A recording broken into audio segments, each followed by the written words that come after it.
on Talking Point The Vote. Thanks for your tweets that have kept on coming in at TP Vote. Keep sending them in. We've also got our poll running. Head on over to channelnewsasia.com/TP and vote right now. Our question is, will the new licensing rule limit online news content? The majority are now saying yes. 66.9% are saying yes. Earlier on, it was 47%. So more are swaying towards the yes. Arun, why do you think more are saying yes now? I hope it is the persuasion of the arguments here. And more people logging on and voting, perhaps, indeed. You know, we've got more calls coming in. We're going to Ravi Philemon, who's a blogger, joining us at 669-10028. Ravi? Hi, thanks for having me. My pleasure. Talk to us about your question. Hello, Minister Arun and Bertha. I have a question for the Minister.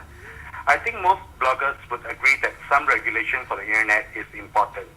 I would like to ask how the regulations before they were changed so inadequate that it had to be updated so draconianly, without consultation, without debate in Parliament?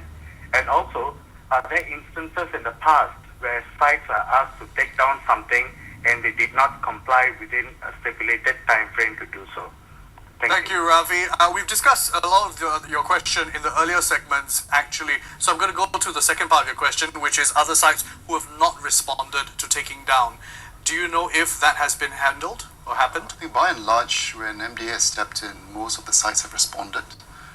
So I think that has taken place. Okay, we know that it was announced today that since 1996, there have been something like 24 cases. The most recent was in the last 2 years, where there's only been one case. That particular video of innocence of Muslims, I believe it was called, that was taken down. Just that one in the last 2 years. If you've got a question, call in at 669-10028. Don't forget, watch the show. We usually address some of your questions, so don't repeat the questions if we've already covered it. All right? Let's talk a little bit about this idea of communication and how this was communicated. Netizens have also been talking about whether this was a mistake or whether there could have been improvements in the way this regulation was communicated to members of the public. Minister Yaacoob's comment in a recent BBC interview said that the aim of the new licensing rule was to ensure Singaporeans read the right thing. We have the quote for you right here on my iPad screen. It says, really, at the end of the day, what we want to do here is to protect the interests of ordinary Singaporeans. As long as they go to online news sites to read the news, I think it's important for us to make sure that they read the right thing. Insofar as what has transpired yesterday, if there's an event, if it's reported accurately, this was said by so-and-so, and what have you, basically. Arun, what did you take from this quote, this statement when you heard it? If you look at the 10 sites and you ask the editors of those 10 sites, they would not need the minister to remind them of that. That's what they do day in and day out, to do the right thing. Responsible journalism. Absolutely. I mean, the 9 of them are the mainstream media of Singapore, and Yahoo is the only new player in this. So that's why it the same question keeps running. Why? Why now? Why did you feel so compelled to introduce this in such a unholy haste? A lot of people saying that there's been no tipping point per se. Yes. Minister, your response, why now? There's no particular tipping point, but as we mentioned, I think the space has been evolving actually in the last few years. Actually, the regulations largely deal with the print media, but online news sites, I think that hasn't really evolved. So we thought it was time to actually refresh that. But I would say that specifically, is there a particular tipping point? Are the news sites reporting things that are, as you mentioned, irresponsibly? Not particularly. Were you afraid that there may be other new foreign players who may not be as responsible as we have seen in UK? And Rupert Murdoch's empire has not always been the best examples of journalism. So are you afraid that others might come in, and that's why you are preempting this? It will grow, but we don't see it receding. And there is always a possibility that there will be foreign players that will come in and report news locally.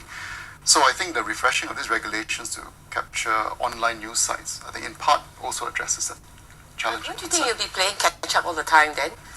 Essentially, you do this now with 10 sites, then I gather you will do things with sites that are on foreign servers. And today I believe something was said too about sites which are foreign sites. Yes. Which, so that's cater the to latest, local news. that's right. So Right. that's where I think we're looking next year in terms of the Broadcasting Act.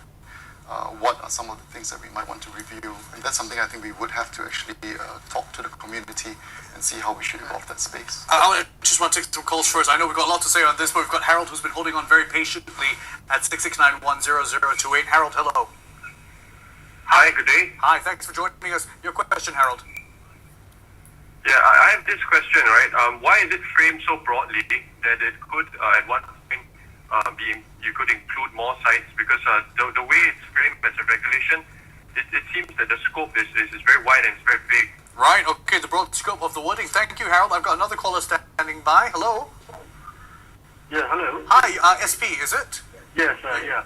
If I could just read the government's mind now of licensing this news website. SP, I'm going to need you to step away from your television. You're too close. There's feedback. The onus of content falls into the hands of the website owners. There's a lot of echo and reverb going on, but I understand. Let's talk a little bit about Harold's question, the idea of the broad scope. Let's talk about that. I Minister? think we discussed that earlier. Yeah. I think with regards to what constitutes a news site. I think there are two parts. What constitutes a news site? I think going forward, I think there possibly could be new news sites being involved. But I would say that the crux of the matter, and which I think is a concern of most Singaporeans, is actually whether the content, are we allowed to still speak up? Are we still allowed to report news which may be critical, alternative views? I think that remains acceptable. There's been talk about whether these regulations... $50,000, Lee. I do that $50,000. The $50,000 bond to be put up, is that going to limit perhaps small startups from starting community-based blogs? I think the different arrangements that MDA can work out, I think, with the different setups. I think those are details. For example, we talk about whether this is going to come in place first June. I mean, essentially what has happened is that actually MDA is actually discussing with the rest of the companies how actually this is going to evolve. And so I think they'll be taking about the next 2 to 3 months to work out the details. Okay, we've definitely got more to talk about this. We want to come back. How will the new licensing rule affect how you access content online? We'll be right back on Talking Point with Robert.